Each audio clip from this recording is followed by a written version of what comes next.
As your network automation practice evolves, so should your tools. Don't manage your collections of Ansible playbooks and Python scripts artisanally. Move up to Itential and load your automations onto a scalable platform your whole team can use. Visit itential.com to find out more. That's itential.com. Welcome to Heavy Networking. I'm Ethan Banks coming to you from the road. I'm at the North American Network Operators Group, NANOG, gathering number 95. And Drew, if you're looking for him, he didn't make this trip, but he will be back with us next week. At NANOG, hands-on networking folks get together to talk packet nerdery, exchange information with each other based around what they've been working on, and make connections with each other for the variety of different ways that you can interpret connections in this context. And Packet Pushers is going to be bringing you more from live events like we have from the AutoCon series in the past for years. And NANOG's a series we think is a great fit for folks like you who want to keep up with the latest in network engineering. And we are glad the team at NANOG agrees. Now, and I thought a good way to kick off our work with NANOG would be a conversation about the history of NANOG. Why and how did it start? And how did it evolve as time went on? As NANOG is an event that happens 3 times a year and attracts several hundred attendees per event, it seems like an event that matters a lot. Well, why? How did it get here? And should NANOG matter to you? I think very probably it should. Our guest today is Steve Feldman, and Steve is a member of the board of directors here at NANOG, and he was kind enough to spend an hour with all of you for our chat. This is Steve. Welcome to Heavy Networking. Thanks for having me. And I'm glad to meet you, man. It was all quick emails and text back and forth to get us to sitting outside this hallway here for this. So I want to open it up this way. This is NANOG 95, I think, right? Okay, so there was a NANOG 01 at some point in time, and I guess you were there. I was. You were there at NANOG 01. So tell us how NANOG 01 came to be and what you remember from that event. All right. Well, back in the early 90s, the center of the internet was the National Science Foundation, which sponsored a backbone and a bunch of regional networks. They had a gathering called Regional Techs, which met 3 times a year, traveled around the country to various host cities.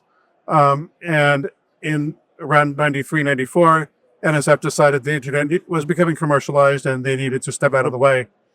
So at the time, the regional text meeting kind of morphed into what's now called NANOG. Same set of people, slightly different umbrella, but we kept the meeting cadence and kept the general philosophy of people getting together to cooperate and learn together about how this networking stuff really works. So this is the very early days of the internet, then, Yes. or what you're getting at, and everyone that was running the networks at the time, which weren't that many, but needed to get together, coordinate, have conversations, and there's a human aspect to this, isn't there? Very much so. The internet was built around cooperation.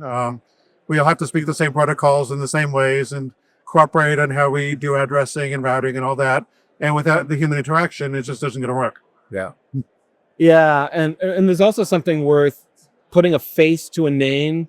Back in those days, for me, I would have been sending an email off to admin @ or Right. hostmaster @ or something like that, hoping someone can respond to me with whatever my concerns were. But it was all very formal. There wasn't any. It wasn't real. I didn't have that human contact. So at NANOG 1, you're starting to make that happen. Right. In those days, the internet operators were a fairly small set of people who all knew each other and knew who to call when something didn't work right, and or when a problem needed solving or something new needed to be built. Okay, well, the IETF had been underway for a long time at that point. A lot of RFCs written, a lot of protocols developed, standards were either in development or had been developed that the internet was relying on at that point already.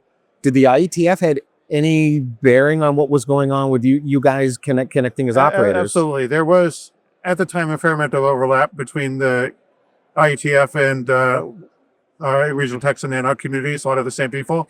That's changed over time.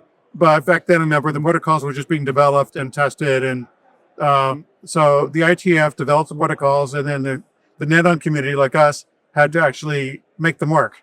So we had to put them into our production networks or test networks first, but if we were lucky, and then actually get these things to actually talk to each other. So, It's okay. so So, it's a synergistic type of relationship. I mean, the IETF has been about what do they say? Running code and rough consensus and running code. Right. And so you guys were that in We were the running code very part real of it. sense. Yes. Yeah. Mhm. Yeah. Okay. So there's compatibility there between what NANOG is doing. NANOG ends up being where a lot of the standards that are being developed is running in real life, and then feedback. There's a feedback loop, is what I'm imagining, going back to the IETF. And as you said, there was some of the same players involved on both sides. Right. Well, you also mentioned something interesting. It's a little different today. So if you could contrast the communications in the mid '90s between the operators and the IETF versus what's happening today, how do you see it? It's grown exponentially. So back in the 90s, there were maybe 2 or 3 router vendors and a fairly small number of regional networks. Today, we have huge conglomerates manufacturing equipment all over the world, not just the US. And we have thousands, I'm sure, of ISPs that look at the world a bit differently. The people who build the routers are not the same as the people who use them anymore. So it's just the scale has grown so much that there's no one person or very few people who can straddle both worlds very well. So the communication between the two groups is still essential, but just the scale of it has made it harder. Well, reflect back on NANOG history a bit for some significant milestones. I mean, if you've been there since the beginning, are there like events or achievements that stand out to you that are worth talking about? There's a few. Of course, we already talked about NANOG 1, which was the very first one. I got invited because I was working on a project that was interesting to some of the ISPs. It's called Bay East. And I kind of stuck around and stayed after that and got invited to be part of the program committee and leadership over time. Probably the biggest things that happened to NANOG were the NSF net going away as the commercial network took over. This was probably in the late 90s when the NSF net completely winded down. And we just kept running. The other major event in NANOG's history, maybe not so much the industry, was in 2010. NANOG had originally been run as part of a project for the University of Michigan.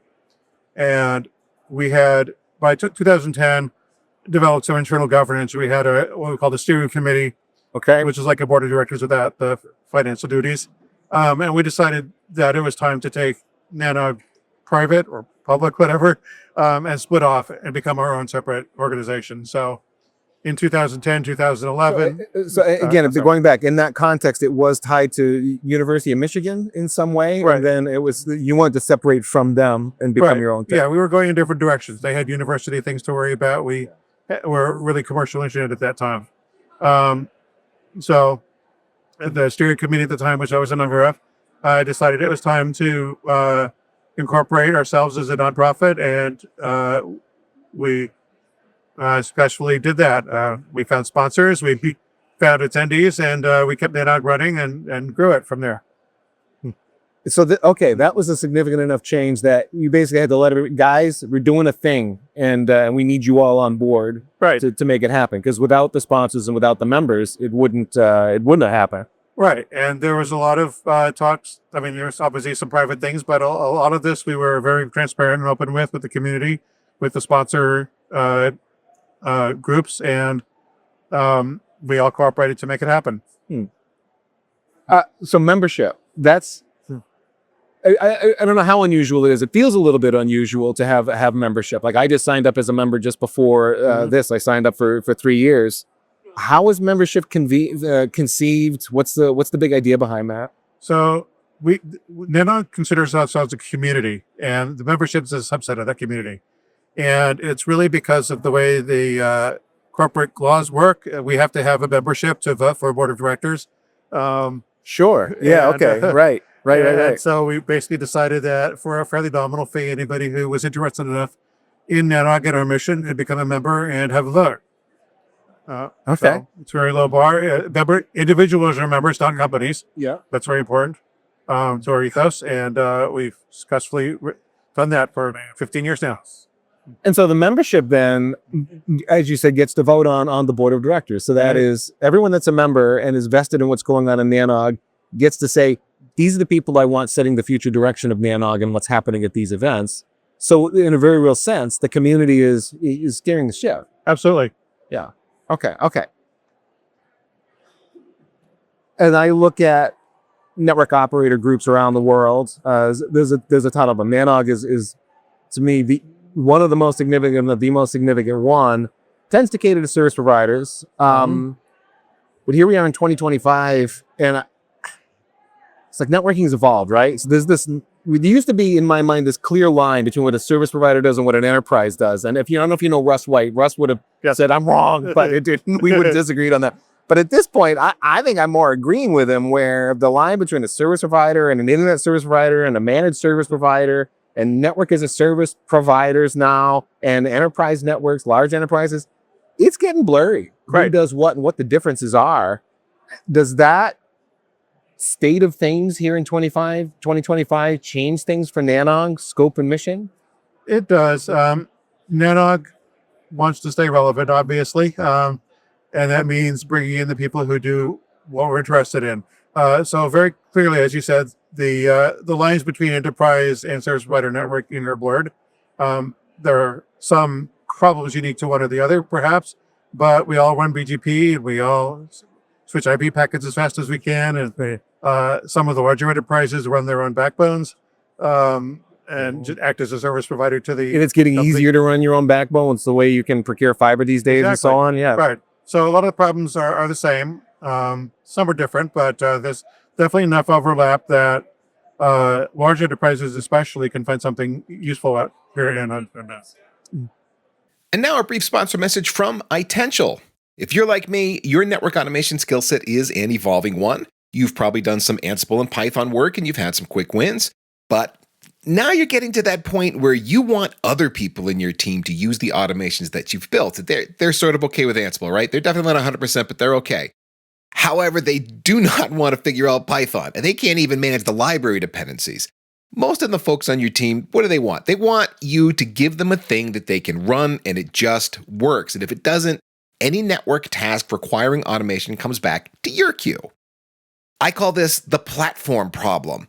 You need a platform that the whole team can use to run automations without them having to know anything about maintaining a Python environment or even how to run an Ansible playbook.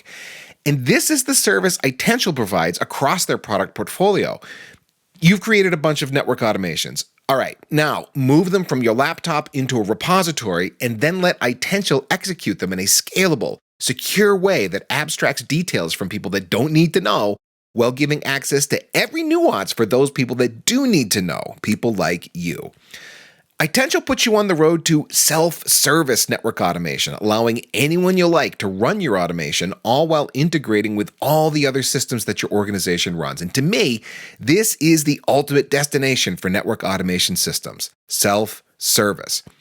To find out more about iTential's products and how they help you build an automation platform, visit iTential.com. You can test drive iTential free for 30 days. That is iTential.com. Do you see the like what's happening at this event here? A lot of it is talks from the stage. There's this content part of the program. Are you seeing that change, or you're seeing maybe different talks walk through the door? A few things. Sorry, I am watching a robot walk toward me behind you. There is an actual robot walking towards us.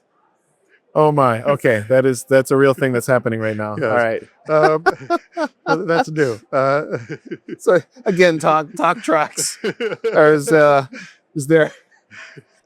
So as we've talked about the lines kind of blurring between what different people's networks look like, and it's not such a sharp distinction anymore. Are you seeing different talks come through, with the nature of the content that's up on the stage morphing a bit from what it might have been, 20 years ago when it was very service provider focused? Yeah. Yes and no. Back then, it was a lot of, these are our immediate problems, and this is how I solve them, and maybe you can give me advice.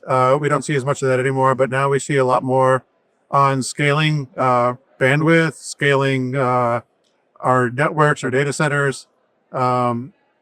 new protocol developments, things like that. So some at a basic level, a lot of it's the same, but the actual comments vary a lot over time. Right about the time that NANOG had split off from the University of Michigan and became its own entity, was right about the time the Packet Pushers podcast started. So there's an interesting bit of history here.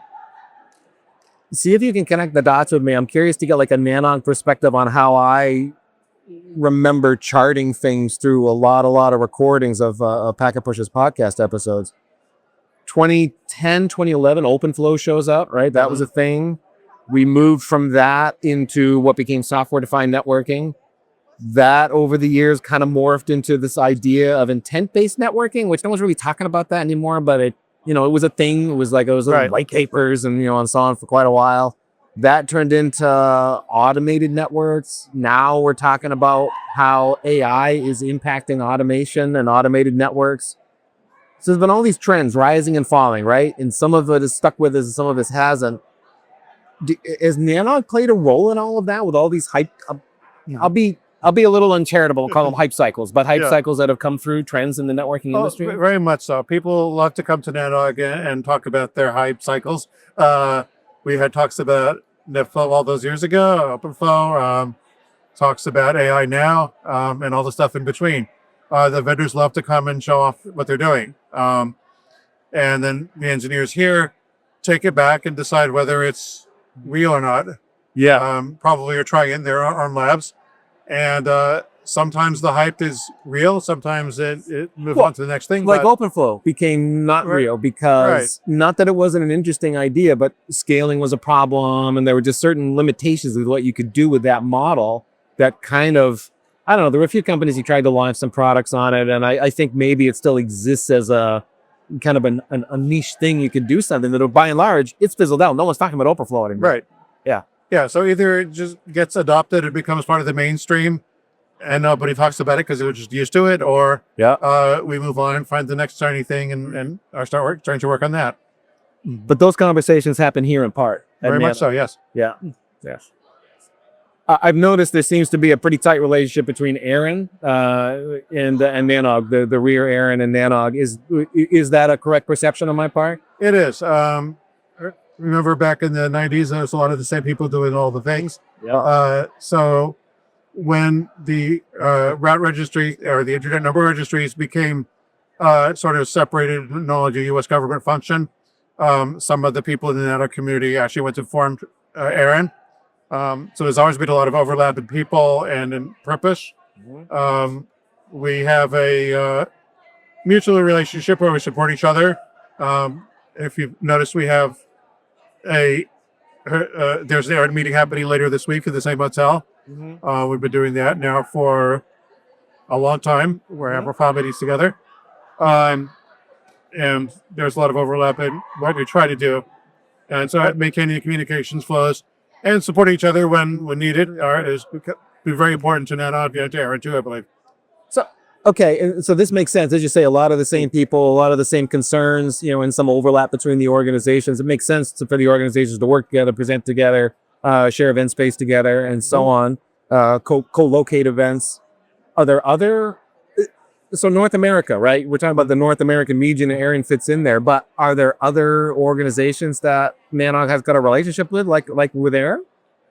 Yeah, nothing as formal as with Aaron, but we certainly... try to work closely with organizations like RIPE and APNIC and Apricot and other NOGs around the world. NANOG is kind of the big one because we were the first, but we still maintain our North American-centric focus, and most of our attendees come from North America, but we do a lot from the rest of the world. But we're not trying to be a global NOG. Although, to be fair, a lot of the problems are the same in Europe and Asia and the US, so we're talking about the same things a lot. And I've seen people that are here that seem to have flown in from around the world. Right. There's a small set of people who go to everywhere. Yeah. There are people who work for multinational corporations whose duties straddle different continents, so they'll travel between. And of course, we we'll take presenters from wherever we can. If somebody like Jeff Houston, for example, wants to come from Australia and talk to us, we're happy to let him. Come on, Jeff. Right, exactly.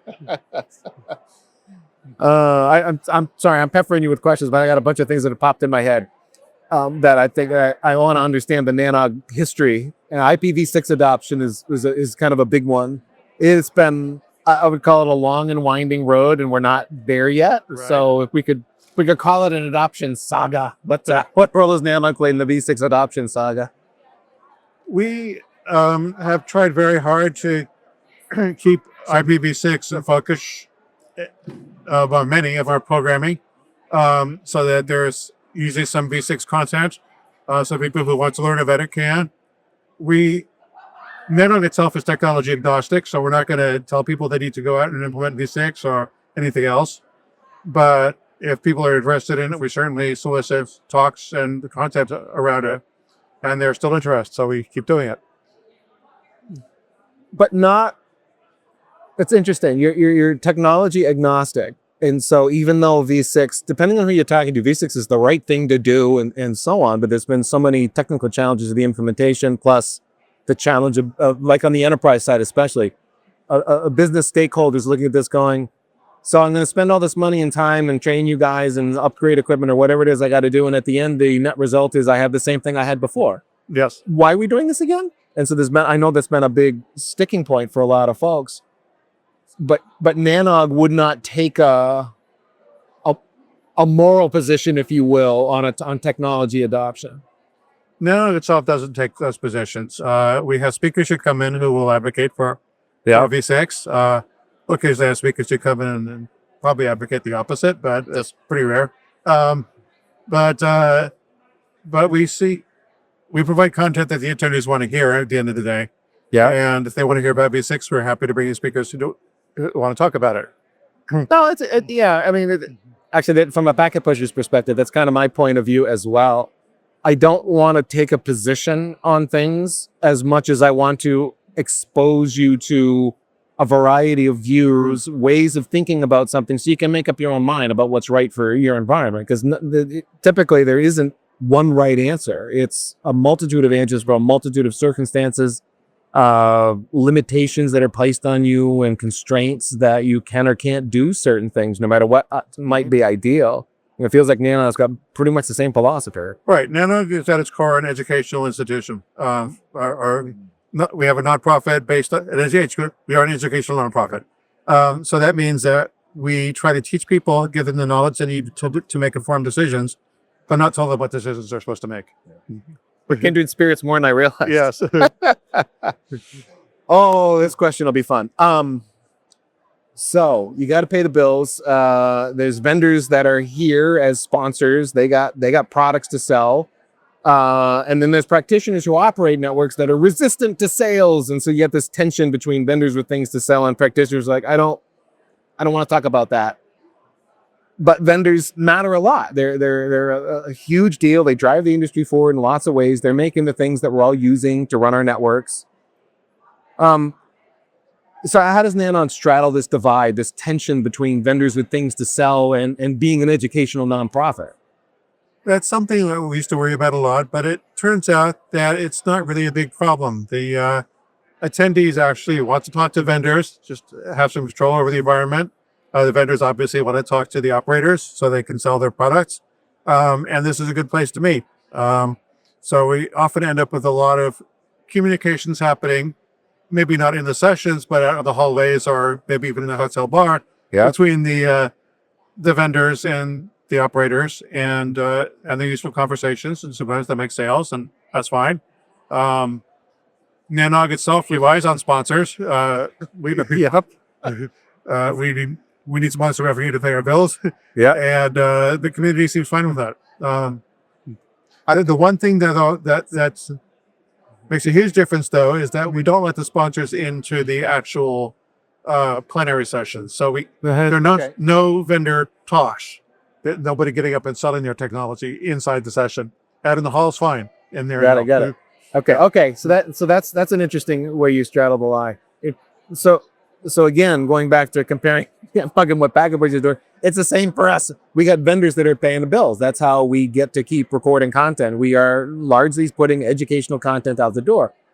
Now we will have a vendor come on to a podcast and talk about something, and we do our best to make that content educational. So it's a little different there, where you wouldn't put a vendor on stage. We basically do. And the vendors that understand our audience the best understand that engineer that's listening to their show wants to be educated and wants to learn. But we've got the same feedback from our audience. They're fine with the vendors showing up and on a podcast and talking about whatever it is, because they need to know that. They want to understand how that works and what's going on. And we haven't had a lot of tension there, other than when a vendor shows up and it's just like, guys, we're trying to get you to give technical information. Would you stop talking about marketing bullet points, which can be a frustration at times. Yes. But we do our best. We do our best. And we're in the same boat. We have a program committee that filters out the obvious marketing stuff. We're working on providing new venues for the marketing to happen here outside the plenary room. And we think we've settled the line pretty successfully. So we've got a lot of history, a lot of context, a lot of background about what NANOG is and does. Let's fast forward to today, how NANOG is working, how it interacts, and so on. One thing that sort of blows my mind is that there's 3 events a year, which seems like a rapid cadence. That's a lot of events and a lot of content, a lot of logistics, and so on. How is that cadence justified? We started doing 3 a year because that's what Regional Techs did 30 years ago, and we've just maintained the cadence since then. We've talked about changing it over time. We are pretty successful at getting people to come 3 times a year. There's a core of people who actually show up for every meeting. Wow. So we're in Arlington, Texas at, this is October 2025. Jonathan from the opening remarks, so there was about 800 people here. Is that typical? It's pretty typical. We had a dip after the pandemic, but we think we've pretty much recovered from that. Yeah. It obviously varies a lot with what's happening out in the economy, with boom and bust cycles of the internet. But as that 800 number, we would like to see it higher, obviously, but it's a nice baseline. And if we can sustain that, we're doing pretty well. Okay. More to the point about the cadence is that there's that much to talk about. When people want to meet that often, there's that many. I don't know how you get that much content on the stage, but that's been okay. It's been fine. We have a program committee that goes out and solicits talks, reviews them, rates them, and decides which ones deserve to be on your stage. And I think it's been a very long time since they felt like they were scraping the bottom of the barrel trying to find people to come talk to us. People want to come here. They want to talk. So finding the content isn't 3 times a year. It's not a problem for us. Well, in fairness, Packetbridge has got 14 podcasts now that we do as a series, and we're publishing them either weekly or every other week, depending on the series. And there's no lack. You're right. There is no lack of things to talk about. Mm-hmm. So I guess I shouldn't be, amazed by that. But a podcast conversation tends to be a bit easier to put together because there's a little less structure and formality. Right. Whereas NANOG, it's like, I got to have slides. I got to get up there. There's lights and video cameras. And there's a little more a sense of occasion to it, if you will, where I could imagine it would be tougher to get people to submit their talks and so on. But apparently not. Apparently not. We're doing 3 times a year for a long time. So it costs a lot to put these things on. So can you talk about what NANOG's expenses are? You don't have to talk about like dollars and cents kind of thing, but just like what are the things that cost money and how do those bills get paid? Is it all just the sponsors or? So the money going out, our major expenses are the conference hotel, the venue here. We have to pay them for the space and the food and beverage. And that's obviously expensive. And our other big expense is staff salaries. And, to pay for those, we rely on money from sponsorships, and we rely on attendance fees. Right, because you got to pay to attend the event, and then right, okay, yeah. And so we've have a fairly decent balance where we mostly earn enough to pay the bills. But obviously, want to do better, so that we actually start building up reserves again. But part of it. The budget is based on this 3 meeting a year cycle, and we know how much is going to come in and how much is going to go out. and 3 meetings a year works. Okay. I'm curious about NANOG governance. Like I'm somewhat familiar with IETF governance. Other NOGs and so on that I've talked to are a bit smaller, so there's less structure to it. But as you said, you've got full-time staff, and you're on a board of directors, and there's membership that elects that board of directors, and so on. So let's zoom out a bit and talk about how NANOG governance works. So there is a board of directors, which I'm a member of right now, and we basically steer the organization. We have Jonathan, who I believe you met, is our executive director. He's also a member of the board, but he's like the top employee. He runs the logistical side of the organization. Okay, and all the staff report to him. So that's the governance part of it. We also have various committees that do a lot of the work, all volunteers, including the board. The program committee, which I've mentioned, is the one that solicits the talks and determines what is worth being registration there. There is usually 20 to 25 of those people. Okay, big group. A big group. They do a lot of hard work, finding people willing to talk to us and whipping the talks into shape. And it's a very active role and a very useful one. We also have committees that do other things like running some of the communication platforms and some of the social event planning and things like that, and community planning. Well, I noticed when I was in the main general session talks this morning that, for example, there's live not translation, but live captioning of the speaker, so that there's someone that's making sure that happens, for example. Yeah, that's all AI driven from what I can tell. But yes, it's something we added to the program sometime last year, I think, or maybe earlier this year. And it's surprisingly good at capturing what the speaker is saying and getting the language right. So that's not something new, and it really helps when we have speakers. These are not professional speakers mostly, so if they are hard to understand, perhaps the captioning makes it easier, and it definitely helps for people who are watching remotely. And the other really interesting thing, which I just learned about, is that they could run this captioning thing against the oral videos and create texts of everything that was said, and use that for indexing. Yep. So we have a new search feature on the web where people could actually look up keywords, and it will show up talks that mention those keywords. It'd be very cool. Yeah, it is. They're used for AI. So you're on the board of directors. That means the community voted for you to be on the board. Is that right? That's right. Okay, you and how many other folks are on the board of directors? There are 6 elected members of the board, plus the executive director, 7. So we have an odd number too, so we don't have ties. Okay. But the 6 elected members, we have 3-year terms each, with 2 terms expiring every year. So we have a fairly regular cycle of incoming and outgoing board members. The elections happen in October, so there's actually one happening this meeting. I think that's tomorrow morning. I might pop in just to see what happens. Yep. Yeah. So what do you guys as the board of directors do that would be distinct from, say, the program committee? We steer the financial health of the organization mostly. We hired the executive director. We oversee his work, and the staff, to the extent that they need overseeing, he does most of that himself.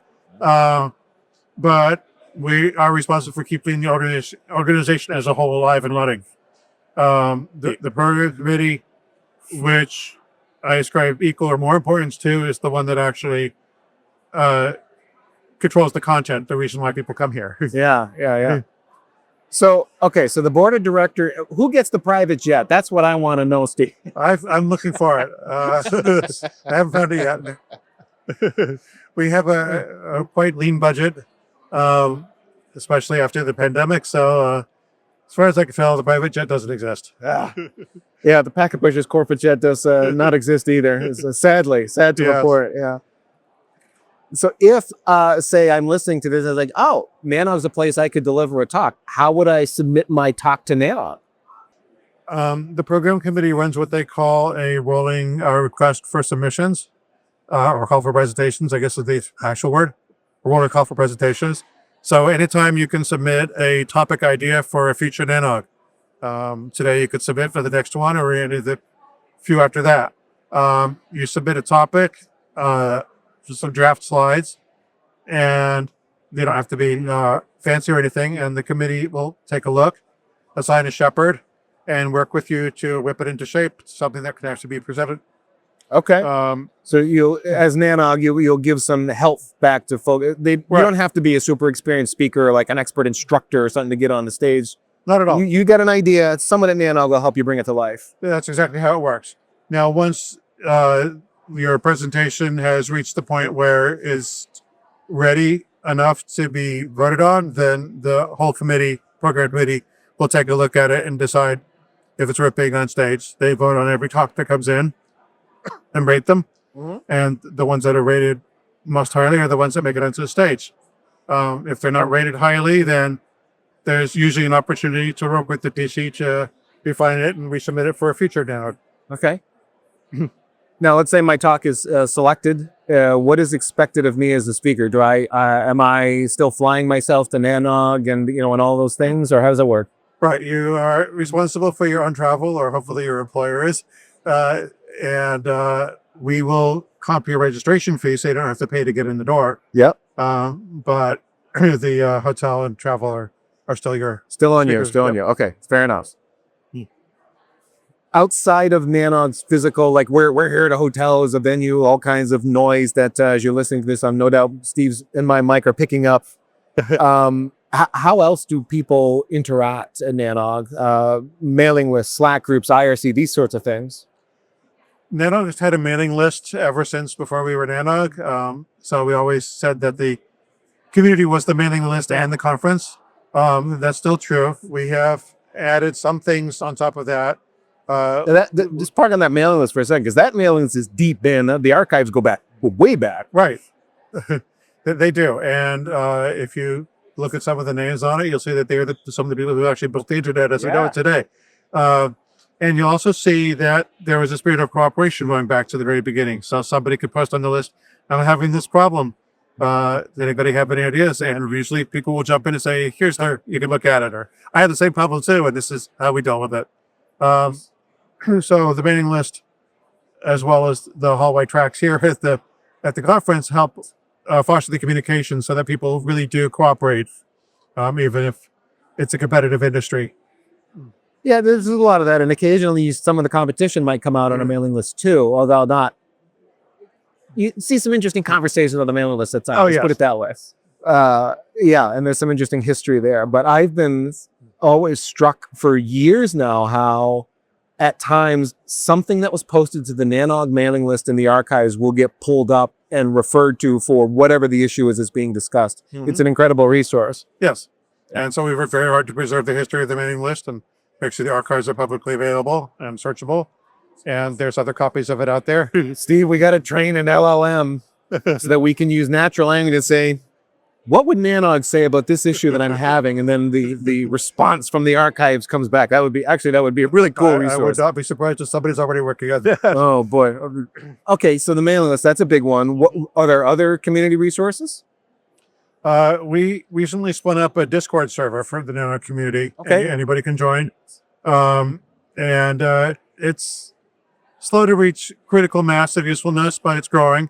And we're hoping that over time it'll become an alternative use of communications for people who don't want to use mailing lists or do find the Discord style of communications more to their liking. Yeah. Just to compare a little bit from the packet push, you said we got a Slack group, and you say it's slow to gain momentum. And I'll just say it will if you give it enough time, based on our experience, which is we have 4,000 people in there and a lot of great conversations happening. But that Slack group's been up for a decade. I don't know. It takes time. Yes. Right.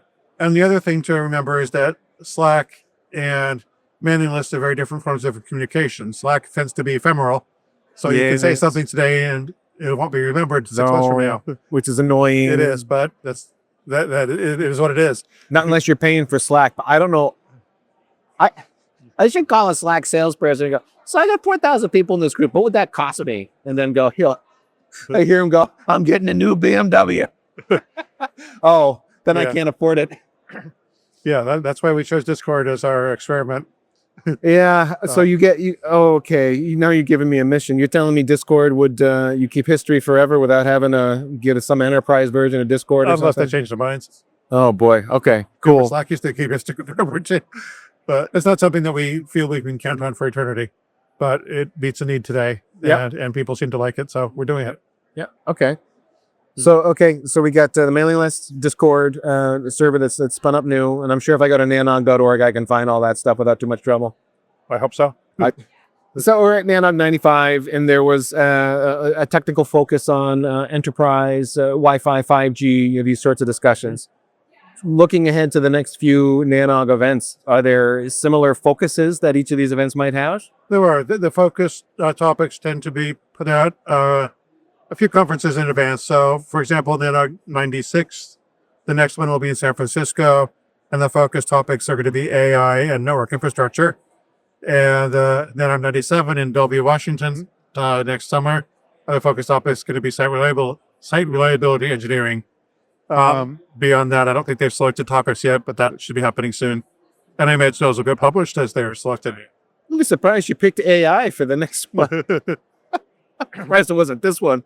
Honestly, that's the programs committee job, and they do try to pick the topics as close to a year in advance. So, what may have been considered important a year ago might not be the same today. And isn't it fascinating how quickly AI is ramped in its relevance and the different companies that we're seeing come to the fore that are bringing AI and its potential usefulness to the market? And it's literally, it's not even a year, it's months that I think a lot of this is spun up. If you look at the conversations we were having at the end of 2024 and then beginning of 2025 versus today, how AI and the meaningfulness of AI has gotten very serious all of a sudden, where people are looking at this technology and going, okay, there's something here. There's something a conversation we have to have versus this is a toy. What do I do with this? I don't want this anywhere near my network. I don't think I can safely ignore this anymore. Essentially, where things are going. So I'm saying AI tongue in cheek about it's entirely appropriate, and I'm looking forward to those conversations at NANOG 96. Now, a lot of people that might be interested in these talks, what we're having here this week and what'll happen in next at NANOG 96 and so on, they're not going to make it. Travel, whatever, this can't be here. But the NANOG talks are all online. Is that true?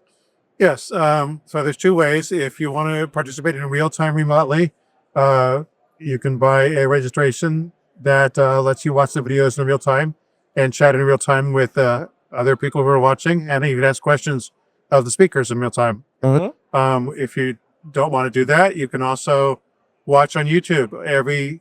Almost every presentation made is recorded and archived and should appear on our YouTube channel within a couple of weeks.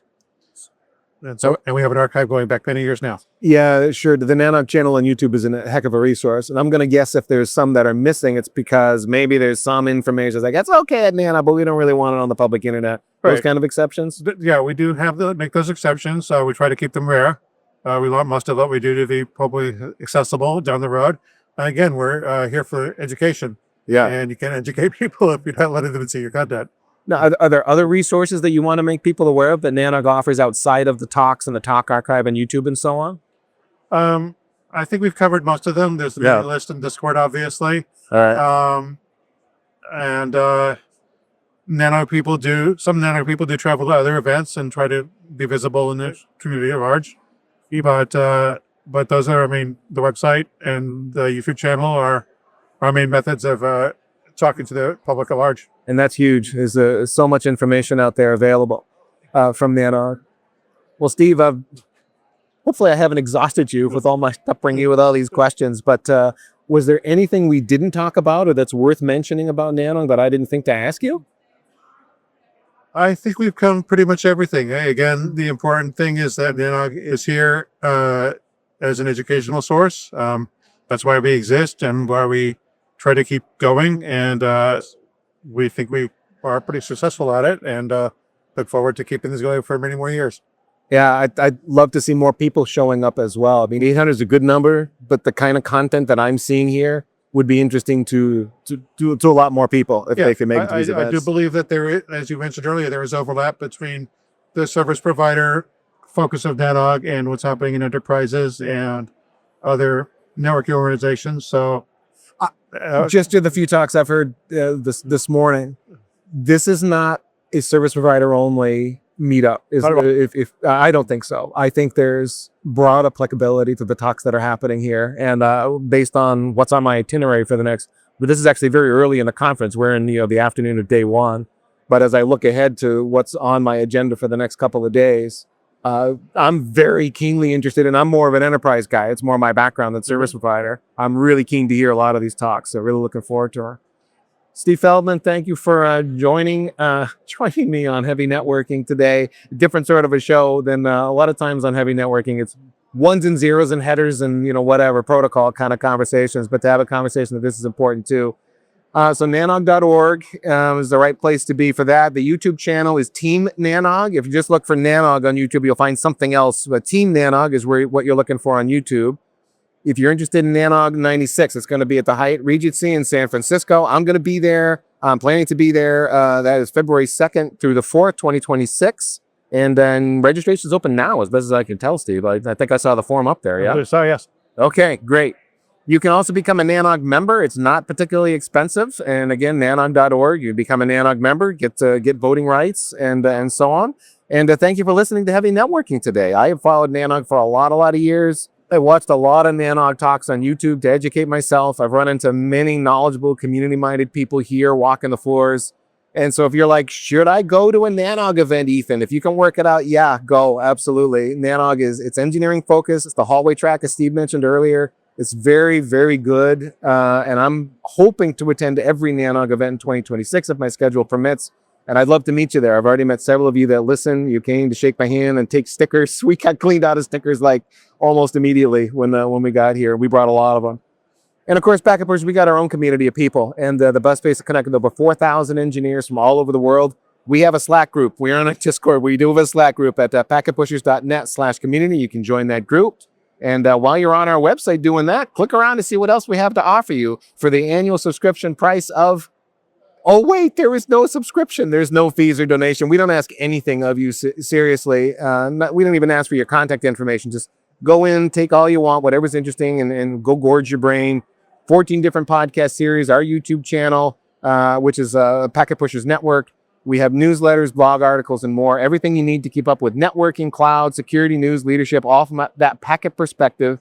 Content buying for engineers, independent researchers, and analysts since 2010. We make things to make you better at your job, so just go take advantage of it. Tell your friends. I've been Ethan Banks. Drew Conway Murray will be back next week, and you can connect with me or Drew on LinkedIn. And you can think of us as like LinkedIn super nodes, where we're connected to a ton of other folks, so connecting to us connects you to a lot of other people in the world of networking. And until then, just remember, too much networking would never be enough.